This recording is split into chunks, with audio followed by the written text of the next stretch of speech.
नमस्कार दोस्तों, जय माता दी। कैसे हैं आप सब लोग। माघ मास की गुप्त नवरात्रि 2022 में कल से शुरू हो रहा है। बहुत ही खूबसूरत सा समय है, माता को प्रसन्न करने का समय है और बहुत सारी सिद्धियां इस समय प्राप्त कर सकते हैं। साल में 4 नवरात्रियां आती है। पहली है चैत्र माह में, दूसरी आषाढ़ माह के, तीसरी आश्विन माह के और चौथी होते हैं माघ मास के। माघ मास के हिंदी कैलेंडर के अनुसार ये सबसे लास्ट नवरात्रि है, जबकि इंग्लिश कैलेंडर के अनुसार साल की पहली नवरात्रि है। ये आषाढ़ और माघ माह की नवरात्रि को गुप्त नवरात्रि कहा जाता है। 10 महाविद्याओं का इस समय साधना करते हैं और जो साधु है, तांत्रिक है, तंत्र विद्या में जो सिद्धि लाभ करना चाहते हैं, वो इस समय बहुत ही गुप्त तरीके से माता की सेवा करते हैं, माता की पूजा करते हैं और अपनी सिद्धियां प्राप्त करते हैं। इस साल गुप्त नवरात्रि 2022 की पहली नवरात्रि गुप्त जो नवरात्रि होगी वो 2 तारीख बुधवार के दिन प्रारंभ होगा तथा 10 तारीख फरवरी के 10 तारीख गुरुवार के दिन समाप्त होगा। बहुत ही शुभ योग बन रहा है, बहुत ही खास संयोग बन रहा है। इस समय सर्व सिद्धि योग में ये नवरात्रि आ रही है। इसीलिए कोई भी चीज़ की जो सिद्ध करना है, कोई मंत्र आप सिद्ध करना चाहते हो, काफ़ी दिन से कोई मनोकामनाएं ऐसी है जो पूरी नहीं हो पा रही है, माता के गुप्त तरीके से अगर आप पूजा करोगे तो मनोकामनाएं जरूर पूरी होती है। आइए जान लेते हैं घट स्थापना का शुभ मुहूर्त क्या है। घट स्थापना कोई इस नवरात्रि के लिए बहुत लोग करते हैं, बहुत लोग नहीं भी करते हैं, क्योंकि गुप्त तरीके से बहुत लोग इस नवरात्रि को मनाते हैं जिससे बाकी किसी को खबर नहीं होती है। अगर आप चाहें तो नॉर्मल जैसे बाकी नवरात्रि करते हैं इस तरह से घट स्थापना करके माता की आराधना कर सकते हैं। सांसारिक इंसान जो होते हैं उनके लिए भी नवरात्रि बहुत महत्व रखता है, सांसारिक सुख के लिए। और जो भी आपके कर्म ऐसा कुछ है जो बहुत दिन से नहीं बन पा रही है, बाधाएं हैं और नज़र दोष है, कुछ इस तरह का आपके ऊपर की कोई बाधाएं आ रहे हैं, तो इस नवरात्रि में माता की आराधना करके उस सब चीज़ों से छुटकारा मिल सकता है। 2 फरवरी 2022 बुधवार के दिन सुबह 7:10 से लेकर 8:02 तक घट स्थापना जरूर कर लेना चाहिए। गुप्त नवरात्रि का मतलब क्या होता है? गुप्त नवरात्रि का मतलब होता है छिपा हुआ चीज़ें, यानी कि जो चीज़ गुप्त अवस्था में रहते हैं। इस नवरात्रि में गुप्त विद्याओं का सिद्धि हेतु साधना की जाती है। गुप्त नवरात्रि में तंत्र साधना होती है, मंत्र साधना होती है। आपको अगर कोई चीज़ सिद्ध करना है तो इस समय इस नवरात्रि में उस चीज़ को सिद्ध कर सकते हैं। विशेष कामनाओं की सिद्धि की जाती है। साधकों को इसका ज्ञान होता है, कारण इसके छुपे हुए जो कारण है इसमें गुप्त नवरात्रि कहते हैं। गुप्त नवरात्रि में विशेष पूजा कई प्रकार के होते हैं। जो अघोर तांत्रिक लोग होते हैं वो महाविद्याओं का सिद्ध करने के लिए उपासना करते हैं, जबकि जो सांसारिक लोग हैं उनको माता की सौम्य रूप का पूजा करनी चाहिए और माता का जो सरल सौम्य रूप होता है उसी रूप में, माता रूप में, मातृ रूप में उनको पूजा करके अपना मनोकामना माता को बोलना चाहिए।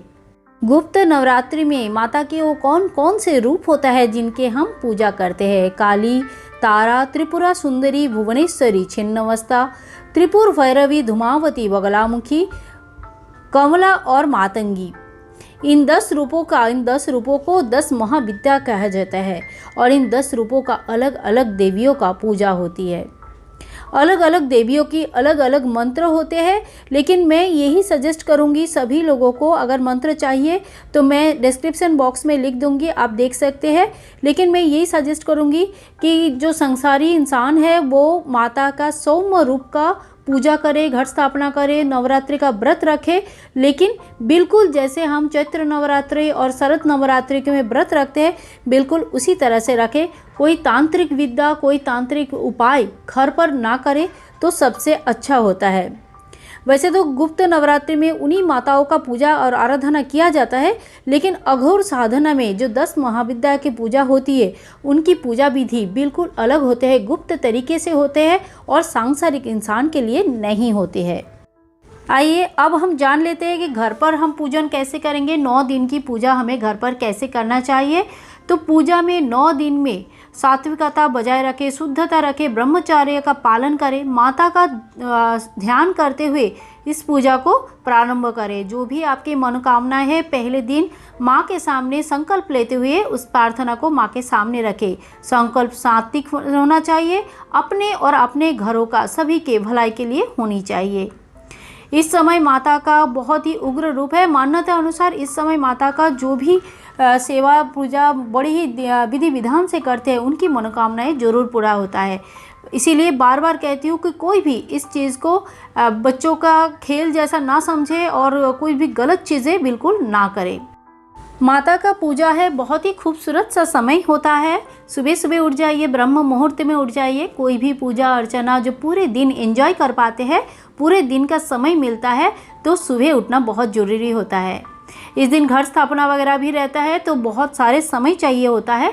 इसीलिए सुबह सुबह उठ के पहले अपना नित्य कर्म से निवृत्त हो जाइए और फिर अपने इष्ट देव की पूजा कर लीजिए, मंदिर में पूजा कर लीजिए। जो भी आपका देवी देवता भगवान की मूर्ति या चित्र जो भी है उनकी पूजा कर लीजिए।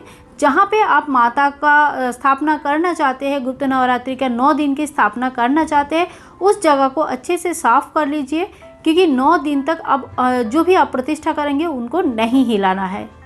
अब इसके बाद एक पाटा लेके उसके ऊपर लाल या पीला कपड़ा बिछाए और लकड़ी का पाटा हो तो सबसे अच्छा है। माता की मूर्ति या फोटो का स्थापना करें।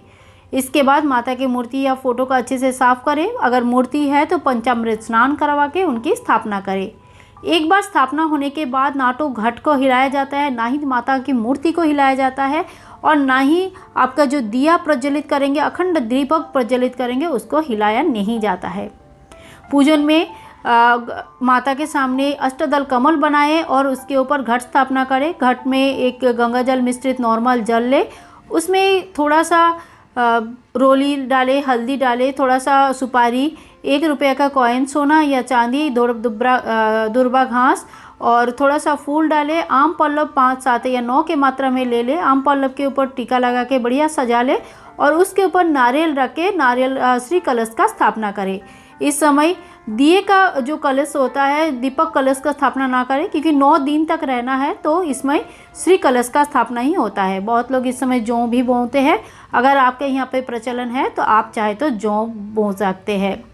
माता की स्थापना करने के बाद माता का बढ़िया श्रृंगार करें और फिर धूप दीप अवश्य प्रज्वलित करें। देवताओं के लिए, भगवान के लिए प्रज्वलित किया गया दीपक कभी भी फूंक मारकर बुझाना नहीं चाहिए। अगर तेल कम हो जाता है तो आप तेल उसमें डाल दें। अगर अखंड दीपक का आपने संकल्प लिया है तो दिया का बहुत अच्छे से ध्यान रखें। अखंड दीपक जो बीच में बुझना नहीं चाहिए। फिर देवियों को हल्दी, कुमकुम, चंदन, चावल लगाए, टीका करें और फिर उनके ऊपर फूल चढ़ाए, आरती करें। पूजा में अनामिका अंगुष्ठ का यूज़ करते हुए, जो छोटी उंगली के नेक्स्ट जो उंगली होती है उसी का यूज़ करते हुए भगवान जी को गंध यानी कि चंदन, कुमकुम, अबीर, गुलाल, हल्दी, मेहंदी इत्यादि लगाना चाहिए। पूजा करने के बाद जो प्रसाद या नैवेद्य होगा, भोग चढ़ाएंगे। उसमें जो भोग होगा वो घर के सभी लोगों में बांटना चाहिए। आपने अगर व्रत रखा है तो आप नहीं खाएंगे, बाकी लोगों को भोग बांट सकते हैं। इसमें मिर्च, तेल, नमक वगैरह जितना यूज़ नहीं करना चाहिए। भोग में माता को मिठाई का या फलों का भोग अर्पण करें। माता का हर रोज़ आरती होनी चाहिए और हर रोज़ आपको इसी तरह से पूजा करने के बाद शाम लास्ट में आपको एक बार आरती करनी चाहिए।